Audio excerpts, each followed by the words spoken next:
We will pack a sofa with multi-layered paper pad and shrink wrap. First, we do the sides.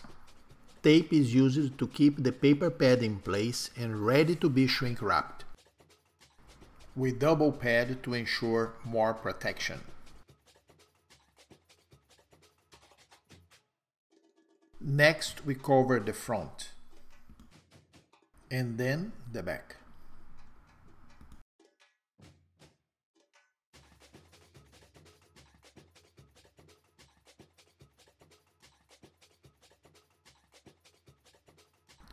After the couch is completely covered with paper pad, the shrink wrap job starts.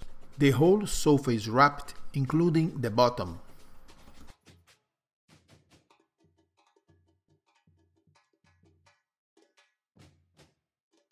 Paper pads are very convenient when we cannot leave our regular moving pads with the furniture.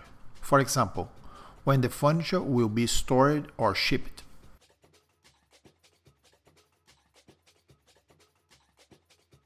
And that is it. The couch is now ready to go to the truck. God bless America.